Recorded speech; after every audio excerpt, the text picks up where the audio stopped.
স্বাগত জানাচ্ছি সুপ্রিয় শিক্ষার্থীবৃন্দ। ডেটাবেজ ম্যানেজমেন্ট সিস্টেমের এই অধ্যায়ে আমরা গত ক্লাসে এসকিউএল এর কিছু কোড নিয়ে আলোচনা করেছিলাম।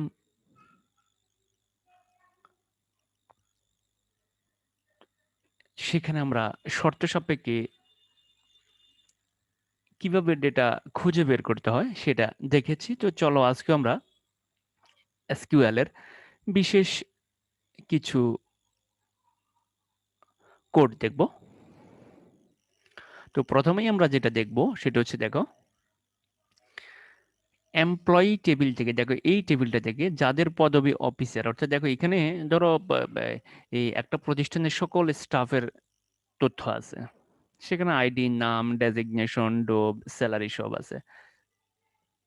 যাদের পদবি অফিসার এবং যাদের স্যালারি 30,000 থেকে 55,000-এর মধ্যে, তাদের আইডি, নেম, ডেজিগনেশন, ডোব, স্যালারি দেখার জন্য এসকিউএল কোড লিখো। এবং শর্ত হয়েছে এটা নামের ঊর্ধ্বক্রম অনুসারে দেখাইতে হবে। অর্থাৎ নামের ঊর্ধ্বক্রম মানে হচ্ছে কি, নামের ঊর্ধ্বক্রম অনুসারে দেখাইতে হবে, অর্থাৎ 1 2 3। আর এখানে হবে এ বি সি ডি, অর্থাৎ এ দিয়ে যে নামটা শুরু হয়েছে সেটা সবার উপরে থাকবে, তারপরে বি দিয়ে শুরু, তারপরে সি দিয়ে শুরু, তারপরে ডি দিয়ে শুরু, এইভাবেই থাকবে। তাহলে দেখো এখানে অনেকগুলো জিনিস কিন্তু আনতে হবে। তাহলে আমরা এখানে কাকে খুঁজে বের করব? যার পদবি অফিসার, যার স্যালারি 30,000 থেকে 55,000-এর মধ্যে, তার কি কি দেখাইতে হবে? আইডি দেখাইতে হবে, নাম দেখাইতে হবে, ডেজিগনেশন দেখাইতে হবে, ডোব দেখাইতে হবে, স্যালারি দেখাইতে হবে। এবং শর্ত হয়েছে এটা, তাহলে এই যে তথ্যগুলো কিভাবে থাকবে? নামের ঊর্ধ্বক্রম অনুসারে থাকবে। তো চলো আমরা শুরু করি। ভয় পাওয়ার কোনো কারণ নাই। আমরা আগে যেভাবে কোড লিখেছিলাম সেভাবেই হবে, শুধু এখানে নতুন দুটো জিনিস আমরা পাবো। তো চলো শুরু করি।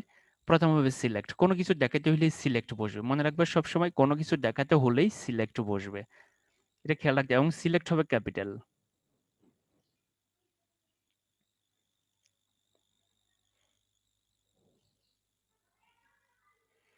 এরপর আসো কি দেখাইতে হবে?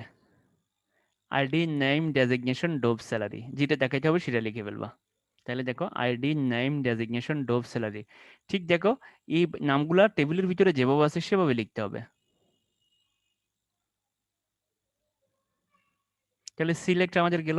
তোমরা জানো যে এস কিউএল 3টি এক্সপ্রেশন নিয়ে গঠিত, সেটা হচ্ছে সিলেক্ট, ফ্রম, হোয়ার। তো ফ্রম কোন টেবিল থেকে? তাহলে ফ্রম এমপ্লয়ি টেবিল। ফ্রম হবে ক্যাপিটাল লেটার, এবং এরপর হচ্ছে টেবিলের নাম। টেবিলের নামটা যেভাবে আছে সেভাবে লিখতে হবে।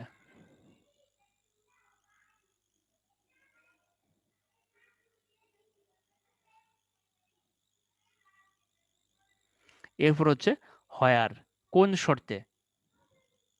দেখো হোয়ার স্যালারি, দেখো যেহেতু এখানে রেঞ্জ দিছে, রেঞ্জের জন্য আমরা between dot dot and dot dot ব্যবহার করি। তাহলে দেখো হোয়ার স্যালারি বিটুইন 30,000 এন্ড 55,000, এবং দুটো শর্ত, যাদের পদবি officer and designation equal officer. এবং দেখো অফিসার হচ্ছে স্ট্রিং, এই জন্য তাকে সিঙ্গেল কোটেশনের ভিতর রাখতে হবে।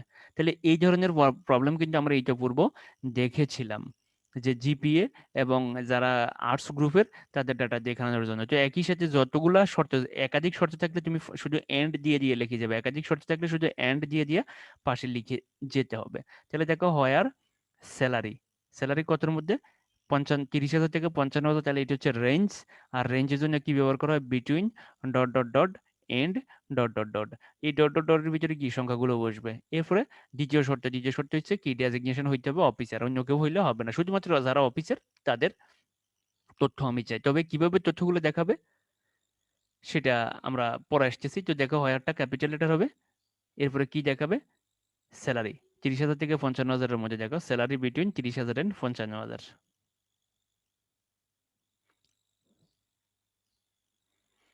স্যালারি বিটুইন 30,000 এন্ড 55,000, খেয়াল রাখতে হবে বিটুইন ক্যাপিটাল এন্ড ক্যাপিটাল, মাঝখানে দুটো সংখ্যা বসে যাবে।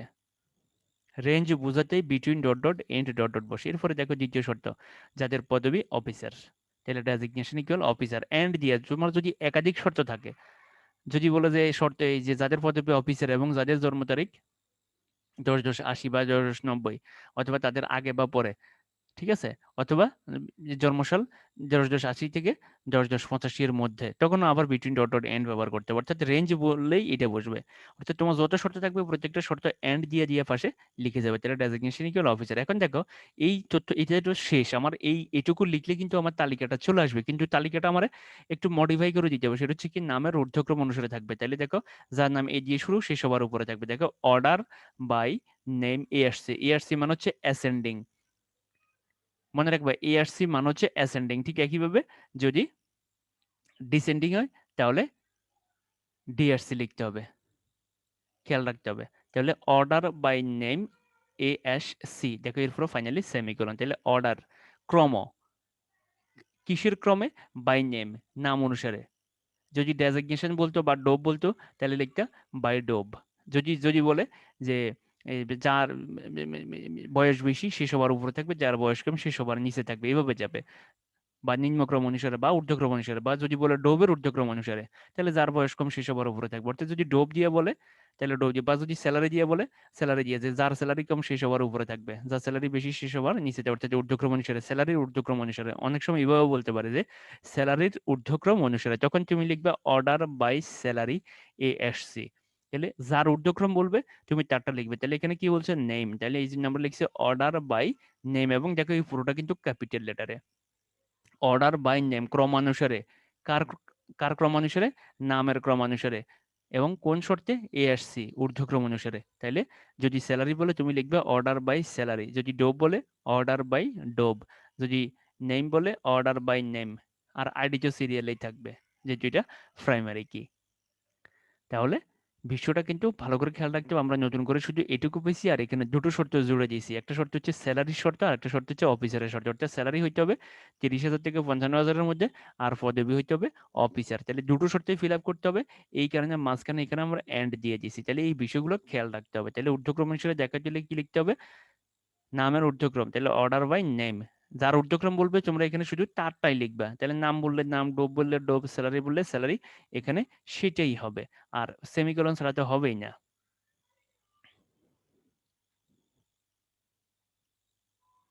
তাহলে এই ধরনের প্রশ্ন কিন্তু পরীক্ষায় 4 মার্কের জন্য আসবে, মনে রাখবা। তো চলো এবার আমরা একটু একটু দেখি প্র্যাকটিক্যালি যে কিভাবে সে আমাদেরকে ফলাফল প্রদর্শন করে। চলো শুরু করি। আমরা স্টার্ট মেনুতে ক্লিক করব, মাইক্রোসফট এক্সেসে ক্লিক করব, এরপরে ওপেন। আমাদের ফাইলটা ছিল কি? অনলাইন গ্রুপ 2020, ক্লিক করে ওপেন। দেখো চলে আসছে। তো দেখো আমার এখানে এমপ্লয়ি টেবিল আছে। দেখো এই এমপ্লয়ি টেবিল নিয়ে আমরা কাজ করবো আজকে। তাহলে create, query design, close, SQL view. শুরু করি আমরা। তো সিলেক্ট দিয়ে কি কি করতে হবে? আমাকে আমাকে আইডি দেখাতে হবে, নেম,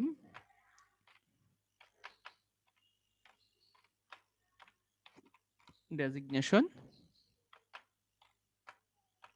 স্যালারি। দেখো একটু মিলিয়ে নি, আইডি, নেম, ডেজিগনেশন ও ডোব, স্যালারি। আইডি, নেম, ডেজিগনেশন, ডোব, স্যালারি।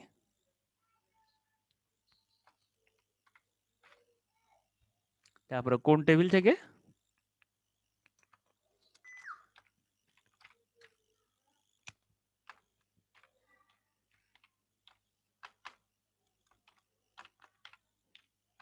এমপ্লয়ি টেবিল থেকে। হয়ার, তো হয়ার দিয়ে কি হবে? স্যালারি।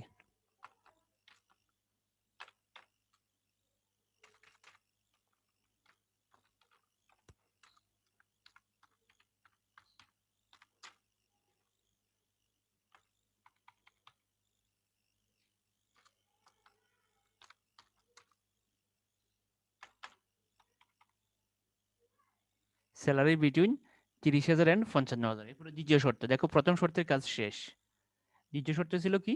অফিসার হইতে হবে।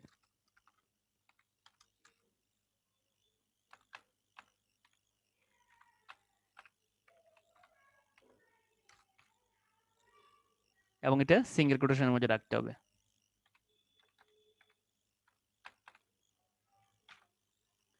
এই এরপরে নামের ঊর্ধ্বক্রম অনুসারে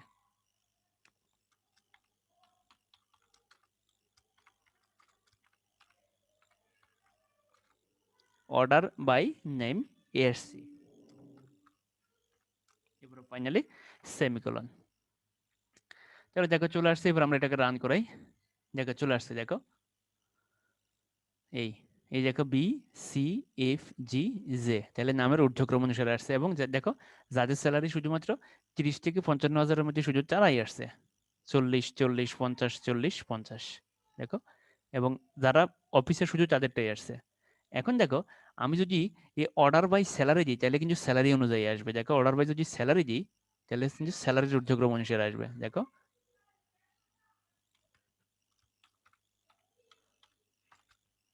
স্যালারি, দেখো স্যালারির ঊর্ধ্বক্রম অনুসারে আসছে। খেয়াল করার অর্থ তুমি যার ঊর্ধ্বক্রমে দিবা তার ঊর্ধ্বক্রমেই আসবে, যার ঊর্ধ্বক্রমে দিবে তার ঊর্ধ্বক্রমেই আসবে।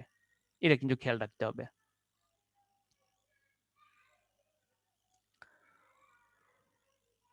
তাহলে আমরা আমাদের মূল কোডটা দেখি।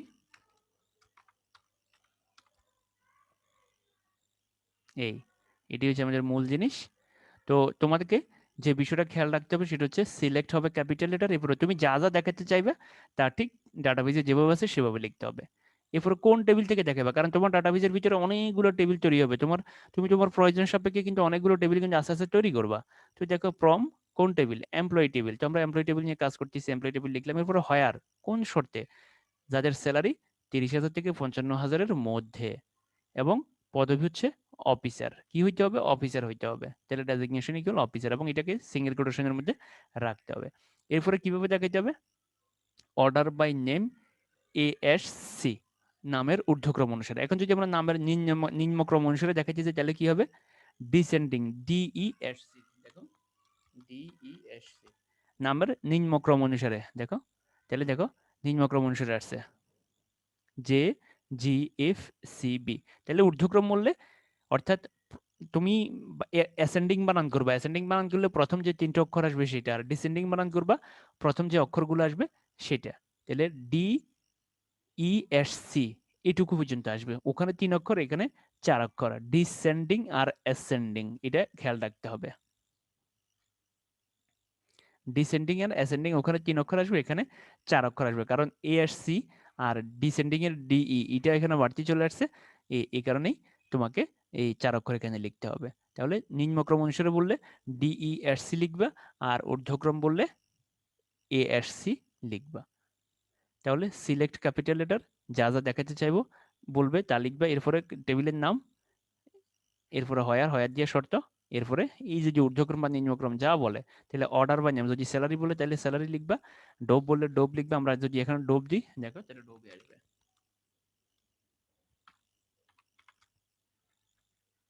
দেখো এই যে ডোব, ডোব অনুযায়ী আসছে, খেয়াল করো। এই যে 28 27 19 14 7, তুমি ডোব দিলে ডোব অনুযায়ী আসবে। যেভাবে দিবে তোমার সেভাবে নিম্নক্রম অনুসারে চলে যাবে, ঊর্ধ্বক্রম অনুসারে চলে যাবে, যেভাবে চাইবে তোমার সেভাবে আসবে।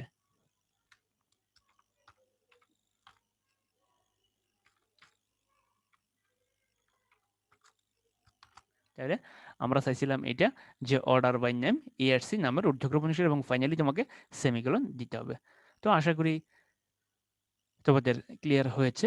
তো চলো এবার আমরা আরেকটা প্রবলেম দেখি।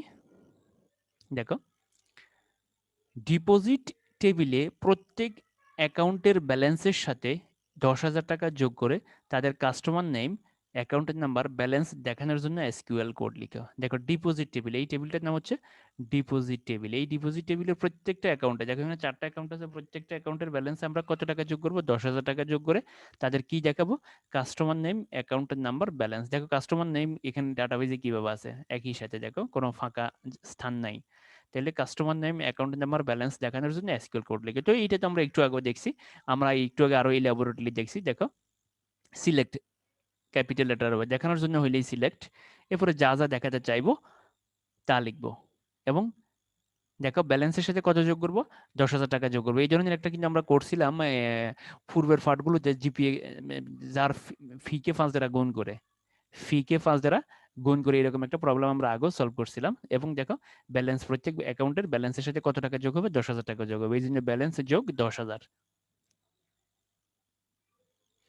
তো এবার কোন টেবিল থেকে?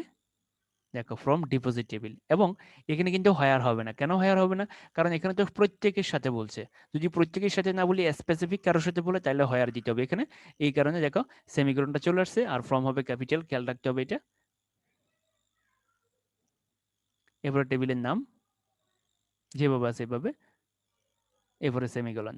তাহলে এখানে কিন্তু আমরা হায়ার ব্যবহার করিনি। কখন হায়ার ব্যবহার করবে? যখন তোমাকে শর্ত সাপেক্ষে বলবে যে এত সীমা, এত এত এর মধ্যে, অথবা যাদের পদবি অফিসার, অথবা এই যে যেভাবে তোমাকে যদি কোনো শর্ত দিয়ে দেয় যে এই শর্তে তুমি এদেরকে এদেরকে খুঁজে বের করো, আর যদি বলে যে সবাই, তখন আর হায়ার হবে না। তো চলো এটা আমরা একটু দেখি যে কিভাবে এটা আমরা অরিজিনালি করব। তাহলে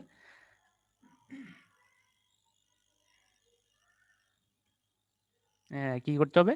কাস্টমার নেম, অ্যাকাউন্টের নাম্বার, ব্যালেন্স।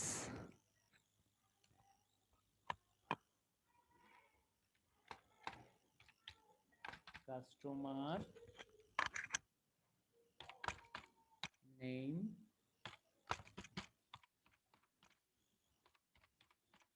অ্যাকাউন্ট নাম্বার,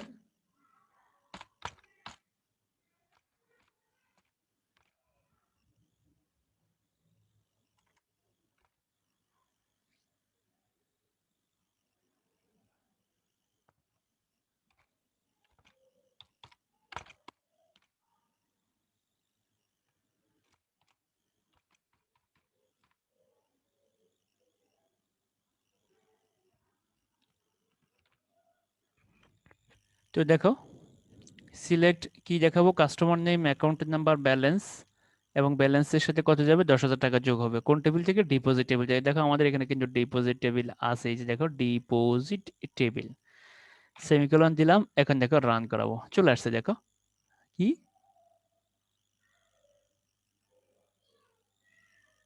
একটাও নাই, একটা ডাটাও নাই। এই কারণে আমাদেরকে কিছু দেখাচ্ছে না। দেখো ডাটাটা, টেবিলটা মনে হয় একবারে খালি।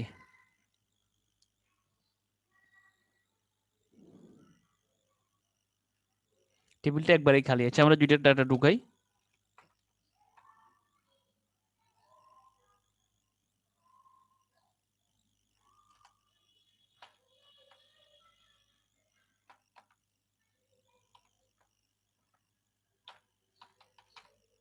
দুইটা ডাটা আমরা ঢুকে দিই।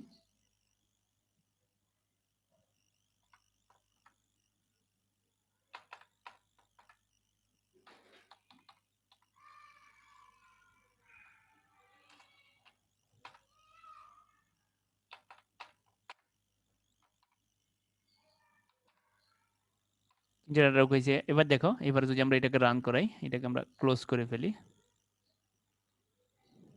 দেখো এটাকে যদি এবার আমরা রান করাই, দেখো তিনটে ডাটা আসছে। দেখো প্রত্যেকের ব্যালেন্সের সাথে 10,000 টাকা যোগ করে দিয়েছে। দেখো তাহলে দেখো কাস্টমার এ, কাস্টমার বি, কাস্টমার সি, দেখো 560, 561, 562 হচ্ছে অ্যাকাউন্ট নাম্বার। এরপরে দেখো ব্যালেন্স যা ছিল তার সাথে কত যোগ করছে? তার সাথে 1,000 যোগ করে দিয়েছে। তুমি যা চাইবা সে তা করবে। যদি ভাগ করতে বলো ভাগ করবে, বিয়োগ করতে বললে বিয়োগ করবে, যা করতে বলবা বিয়োগ করতে বলবে। যেমন ধরো তোমার এই যে ব্যাংকে যেটা যেটা করে সেটা হচ্ছে বছরের শেষে তারা যখন তাদের বাৎসরিক চার্জ কাটে, তখন কিন্তু তারা এইভাবে কোড কমান্ড দিয়ে দেয় যে যত অ্যাকাউন্ট আছে প্রত্যেকের অ্যাকাউন্ট থেকে ধরো 200 টাকা বা 300 টাকা করে কাটা চলে যাবে, যেটা তাদের বাৎসরিক চার্জ। এভাবে কিন্তু কাজটা তারা এক কমান্ডে, যে তাদের এই যে ডাটাবেজের ভিতরে যত ডেটা আছে সবার ডেটা থেকে ওই টাকাটা মাইনাস হয়ে যাবে। তো একই সাথে তোমার মাইনাস করতে পারো, প্লাস করতে পারো, ভাগ করতে পারো, গুণ করতে পারো, যা খুশি তুমি তাই করতে পারো। এবং কি কি দেখাইতে বলছে? কাস্টমার নেম, অ্যাকাউন্টের নাম্বার আর ব্যালেন্স। এবং আমরা চাইলে এখানে দেখো একটা কাজ করতে পারি, যে আমরা যদি এখন বলি যে তুমি নামের ঊর্ধ্বক্রম অনুসারে দেখাও, দেখো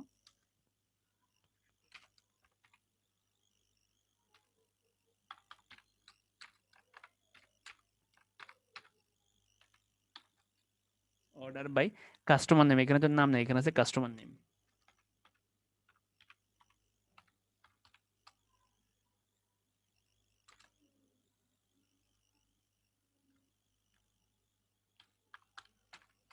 DESC দেখো, তাহলে দেখো এই যে নামের নিম্নক্রম অনুসারে দেখো CBA, ব্যাস হয়ে গেল। তাহলে আমাদের অরিজিনাল কোড কি ছিল সেটা দেখি আমরা। আমাদের অরিজিনাল কোড হচ্ছে এটা। তাহলে সিলেক্ট ক্যাপিটাল লেটার হবে, এরপরে তোমাকে যা যা দেখাইতে বলবে তা লিখবে এবং ব্যালেন্সের সাথে কত যোগ, ব্যালেন্সের সাথে 10,000 টাকা যোগ। এরপরে কোন টেবিল থেকে, ফ্রম দিবা, ফ্রম ক্যাপিটাল লেটার। তবে মাঝে মধ্যে স্মল লেটার দিলেও চলে আসে, এটা কিন্তু মনে রাখতে হবে তোমাদেরকে।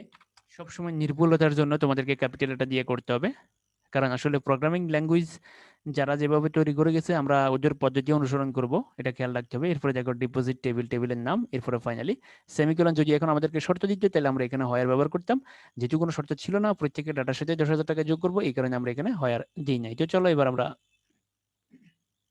আরেকটা প্রবলেম দেখি।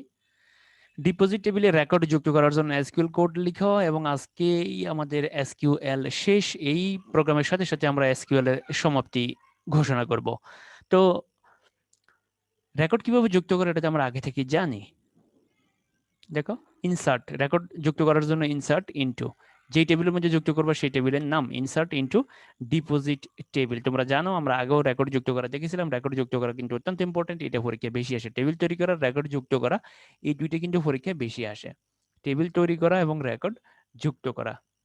তো দেখো ইনসার্ট ইনটু, রেকর্ড যুক্ত করতে হলে কি দিতে হবে, ইনসার্ট ইনটু, এবং দেখো এটা ক্যাপিটাল লেটার, ডিপোজিট টেবিল যুক্ত করার জন্য ইনসার্ট মনে রাখবা, এরপর টেবিলের নাম যেভাবে আছে ওভাবে। এরপরে তোমার টেবিলে যে ফিল্ডগুলো আছে এই ফিল্ডগুলো তোমাকে লিখতে হবে, কাস্টমার নেম, অ্যাকাউন্টের নাম্বার, ব্যালেন্স। দেখো এগুলো ফার্স্ট ব্র্যাকেটের মধ্যে রাখতে হবে, কাস্টমার নেম, অ্যাকাউন্টের নাম্বার, ব্যালেন্স, যেভাবে আছে ওভাবে লিখতে হবে।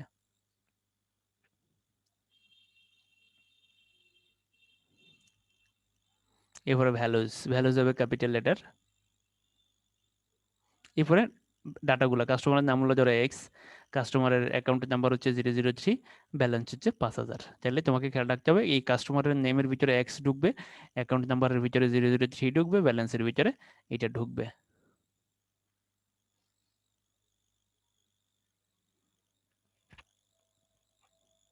তাহলে কাস্টমার খেয়াল রাখতে হবে, এগুলো সিরিয়ালি যাবে এগুলা। এরপরে ফাইনালি সেমিকোলন।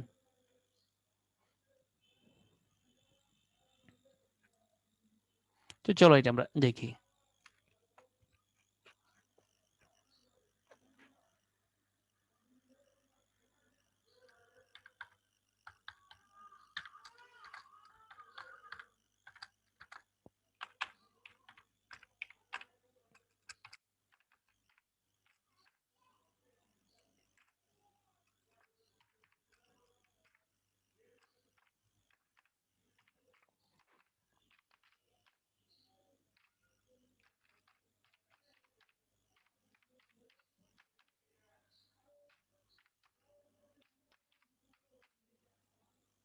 দেখো customer name, account number, balance এগুলো আমরা লিখলাম।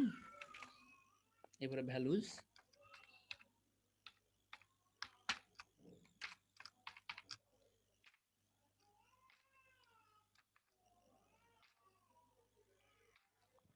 তারপরে ধরো আমরা দিলাম 003, তারপর আমরা দিলাম 5,000, যা দিবে তাই ঢুকবে। এরপরে ফাইনালি সেমিকোলন। দেখো এই যে আমাকে একটা সিগন্যাল দিচ্ছি, you are about to append one rows, আপনি একটা রো যুক্ত করতে যাচ্ছেন। দেখো যুক্ত হয়ে গেছে। দেখো আমরা টেবিলটা ওপেন করি, এই যে দেখো এই x3 5,000 ঢুকে গেছে। কত সুন্দরভাবে হয়ে গেছে এটা। তো তোমরা দেখলা যে কিভাবে এসকিউএল ব্যবহার করে আমরা ডেটাবেজ অ্যানালাইসিস করতে পারি, শর্ত সাপেক্ষে ডেটা খুঁজে বের করতে পারি, এবং সেই যে শর্টসকৃত ডেটাকে আমরা বিভিন্ন নিয়ম অনুসারে সাজাইতেও পারি। অর্থাৎ আমরা চাইলে এখানে শর্টিং এর যে কাজটা ছিল আমরা একসাথে শর্টিং এর কাজটাও করে ফেলতে পারি। তো সুপ্রিয় শিক্ষার্থীবৃন্দ, তোমরা এসকিউএল এর এই কোডগুলো ভালো করে দেখবা। এসকিউএল এর অল্প কয়টা কোড, এখান থেকে কিন্তু প্রশ্ন আসার সম্ভাবনা অত্যন্ত বেশি, এবং খুব কম পরিশ্রমে এখান থেকে কিন্তু তোমরা ভালো মার্ক পাবে, কারণ তুমি এখানে এই যে 1-2 লাইন লিখলে কিন্তু 3 মার্ক 4 মার্ক পেয়ে যাবে।